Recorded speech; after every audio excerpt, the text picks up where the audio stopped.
Hello guys, welcome back to my channel. How are you? I hope you all are well. Today we are going to discuss the question answers of this poem Excuses and Excuses, and I am having the book Learn Well Smart class 7.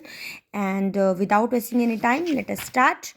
First question is, who are the two people talking in the poem? So let us see my notebook. Who are the two people talking in the poem? What I have written, teacher and student are the two people talking in the poem. What is grandma responsible for and how? जो grandma होते हैं वो किस चीज़ के लिए responsible होते हैं और कैसे? Grandma is responsible for Blenkinsop late coming to the school because she was died. जो ग्रैंडमा होती है वो रिस्पॉन्सिबल होती है कि जो ब्लैकिंसॉप है वो लेट आता है. ठीक है, ब्लैकिंसॉप के लेट आने का रीज़न क्या होती है? ग्रैंडमा होती है. और क्या था, क्यों, कैसे था? क्योंकि वो मर गए थे. She was died. ठीक है. It is very upsetting. Who says this and why? It is very upsetting said Blenkinsop. ठीक है, ब्लैकिंसॉप बोलता है ये, it is very upsetting and to escape from scolding of the teacher, ताकि वो अपने टीचर की डांट से बच जाए. What happens on PE? PE क्या था? Physical education days and why? He always get late on PE days due to his grandma death. ठीक है, वो हमेशा लेट हो जाता है PE days में क्योंकि उसकी grandma की death हो जाती है. You were absent yesterday. What does Blackinsop say in reply to this? He replied that it was not his fault, but it was the fault of dentist. ठीक है, वो क्या रिप्लाई करता है कि भाई उसका फॉल्ट नहीं था, ये फॉल्ट किसका था? डेंटिस्ट का फॉल्ट था. नेक्स्ट क्वेश्चन क्या है? What did Blenkinsop say when he was asked to line up for P? ठीक है, जब ब्लैकिंसॉप को बोल देते हैं कि वो लाइन अप के लिए, पी के लिए, तो वो क्या कहता है?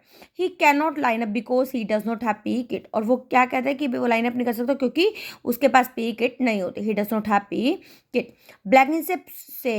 ब्लैकिंसॉप सॉरी से बोल गई गलती से, it slips of my tongue. Blenkinsop says can't sir what does he mean by can't. ठीक है, तो he can't join because his kit is not ready. और वो ही कांट क्यों बोलते हैं? इसका मतलब यही होता है कि his kit is not ready. What do you find funny about Blenkinsop excuses? और एक्सक्यूजेस के लिए फनी चीज क्या होती है? For his all problems grandma always responsible and he made her dead 4 times during that term. और सभी problems के लिए ग्रैंडमा ही हमेशा रिस्पॉन्सिबल थी, उसकी दादी रिस्पॉन्सिबल होती है. और उसको 4 बार उसने मतलब कि एक ही टर्म में, एक ही सेशन में उसको मार डाला. एक मतलब कि हर बार रीज़न यही रीज़न देते ना, तो इस वजह से ये थोड़ा सा क्या हो जाता है, फनी हो जाता है. राइट. मोरल क्या होगा इस पोम का? कि poem explores the theme of excuses and how they hinder our progress and potential. कि जो पोम है एक्सप्लोर करते हैं इस थीम को, एक्सक्यूजेज के, कि किस तरीके से हम अपने प्रोग्रेस को, पोटेंशियल को मतलब कि बढ़ने नहीं देते, प्रोग्रेस नहीं करने देते. तो so we should not make excuses on daily basis. इसलिए हमें कभी भी बहानेबाजी नहीं करनी चाहिए, अपने कामों को नहीं टालना चाहिए. ठीक है, किस टाइप की पोएम है? This is a narrative poem as well as a dialogue form में है ये पोएम. ठीक है, जैसे टीचर स्टूडेंट का आपको डायलॉग ही दिखाई देंगे इसमें. It tells the story of a teacher and a student in mild conflict and using only their direct speech. ठीक है, एक माइल्ड सा कॉन्फ्लिक्ट ही है ना, आपस में वो क्वेश्चनिंग करता है, फिर वो उसका और रीज़न देता है, वो जानबूझ के पूछता है. तो एक मतलब एक स्पीच टाइप में है ये जो पोएम है हमारी.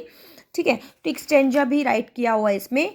नेम, जैसे पहला क्वेश्चन आपका ये होता है कि name the poem and the poets name. ठीक है, नेम ऑफ द पोएम क्या होगा? इज एक्सक्यूजेज एंड एक्सक्यूजेज होगा. और पोइट नेम क्या होगा? Gareth Owen. Who is the Blenkinsop? ठीक है, ब्लैकिंसॉप के आपको पता ही लग गया अब तो कि वो is a student in this poem. ठीक है, who are the two people talking in the poem? जो टू पीपल्स हैं वो कौन कौन से? Teacher and student.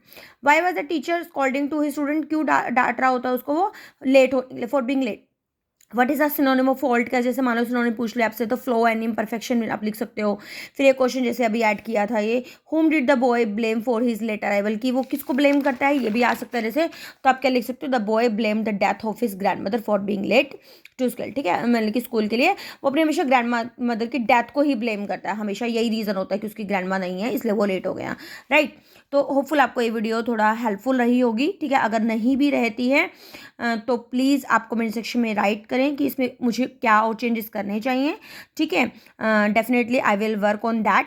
और अगर आपको थोड़ी सी भी अच्छी लगी है तो प्लीज़ लाइक करने में थोड़ी सी भी कंजूसी ना करें, क्योंकि वो मेरे लिए एक रीइंफोर्समेंट का काम करता है. ठीक है, तो मिलते हैं एक नए कंटेंट के साथ एक नई वीडियो में. Bye bye.